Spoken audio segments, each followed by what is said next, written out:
Hello. तो आज हम लेते हैं इतिहास का आपका तीसरा चैप्टर है भूमंडलीकृत विश्व का बनना। और इसमें से आपके टोटल 4 नंबर के सवाल आएंगे। एक वस्तुनिष्ठ आएगा एमसीक्यू और एक ऐसे टाइप आएगा दीर्घ उत्तरीय प्रश्न। तो वस्तुनिष्ठ में पहला प्रश्न है आपका, विश्वव्यापी आर्थिक मंदी की शुरुआत कब हुई थी? जो विश्व में आर्थिक मंदी आई थी वो शुरू कब से हुई थी? तो आपको सभी को याद रखना है, वो शुरू 1929 में हुई थी। इसके बाद दूसरा सवाल है आपका, ब्रेटन वुड्स सम्मेलन में कौन सी संस्था की स्थापना हुई थी? तो ब्रेटन वुड्स में आपके ये अमेरिका में है ब्रेटन वुड्स जगह, और यहाँ पर आपके 2 संगठनों की स्थापना हुई थी। एक तो आईएमएफ जिसे हम अंतर्राष्ट्रीय मुद्रा कोष बोलते हैं, और एक वर्ल्ड बैंक जिसे हम विश्व बैंक बोलते हैं। तो ये दोनों आपको याद रखने। तीसरा सवाल है आपका, विभिन्न देशों के बीच परस्पर तीव्र एकीकरण की प्रक्रिया क्या है? जब 2 देश एक दूसरे में व्यापार करते हैं एक दूसरे के साथ, तो वो पूरी की पूरी जो प्रोसेस होती है वो क्या कहलाती है? तो उसे हम वैश्वीकरण कहते हैं, ग्लोबलाइजेशन कहते हैं। तो ये अगला सवाल है, 18वीं सदी में विश्व व्यापार का सबसे बड़ा केंद्र कौन सा था? तो जो 18वीं सदी थी उसमें विश्व व्यापार का सबसे बड़ा केंद्र यूरोप था, क्योंकि उस समय यूरोप वालों में ज्यादातर अपना विकास किया था, डेवलपमेंट किया था, उसकी वजह से वो केंद्र था। अगला सवाल आपका है कि भारत से ले जाया जाने वाला अनुबंधित श्रमिक क्या कहलाता था? यहाँ से जिन्हें मजदूरी के लिए ले जाते थे उन्हें क्या कहते थे? तो उन सभी को गिरमिटिया मजदूर कहते थे। जो अनुबंधित होते थे, एग्रीमेंट करके ले जाते थे उनको। अगला सवाल है आपका, G77 में शामिल देश हैं। तो G77 में उस समय जितने भी शामिल हुए थे देश, वो सारे विकासशील देश थे, है ना, डेवलपमेंट कंट्रीज थी, डेवलप नहीं हुई थी, डेवलप होने के लिए उसमें जुड़ी थी। अगला है आपका कि विश्वव्यापी आर्थिक मंदी का सबसे बुरा असर किस पे हुआ था? तो सबसे बुरा असर अमेरिका में हुआ था। हम बढ़ते हैं, एक समय में अमेरिका दूसरे देशों को लोन दिया करता था, लेकिन उसके बाद क्या हुआ कि अमेरिका की आर्थिक स्थिति खुद की खराब हो गई। उसका जो शेयर बाजार था वो गिर गया और अमेरिका की आर्थिक स्थिति खराब हो गई।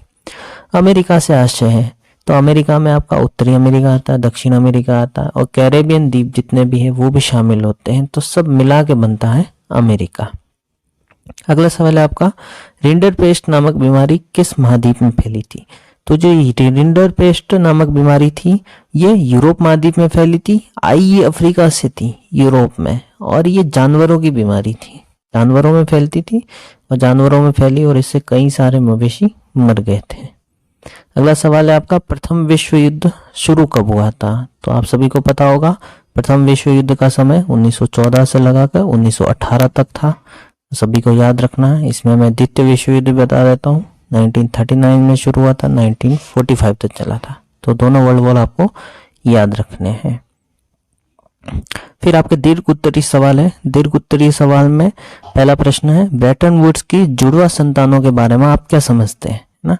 तो मैंने पहले ही बताया था कि ब्रेटन वुड्स में जो अमेरिका में जगह है, 1944 में एक सम्मेलन हुआ था। इस सम्मेलन में जो प्रथम विश्व युद्ध से जिन देशों की आर्थिक स्थिति खराब हो गई थी, उन देशों की आर्थिक स्थिति सुधारने के लिए एक प्रयास किया गया, जिसमें 2 संस्थाएं बनाई गई, आईएमएफ और विश्व बैंक, वर्ल्ड बैंक, अंतर्राष्ट्रीय मुद्रा कोष और विश्व बैंक। ये दोनों संगठन करते थे कि जो विकासशील देश थे उन्हें लोन देते थे, जिससे कि वो वापस से डेवलप हो जाए कंट्रीज, है ना। और इनकी मदद से बहुत सारी कंट्रीज वापस डेवलप हुई थी जो फर्स्ट वर्ल्ड वॉर में एकदम डाउन हो गई थी। अगला सवाल है आपका इसी में दूसरा, कि 1929 की आर्थिक मंदी के कारण क्या थे? जो 1929 में आर्थिक मंदी आई थी उनके क्या क्या कारण रहे, है ना, इसका नकारात्मक प्रभाव क्या रहा?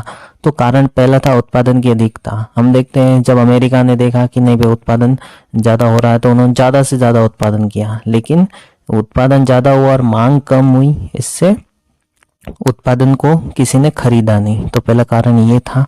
दूसरा कारण था ऋणों में गिरावट, है ना।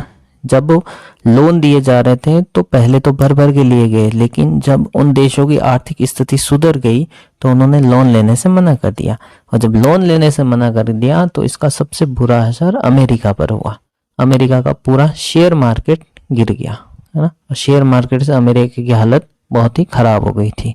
तो ये आपको जो 2 कारण है वो 2 कारण बताए हैं। अगला जो चैप्टर है आपका 4th चैप्टर, वो हम अगले वाले वीडियो में देखेंगे।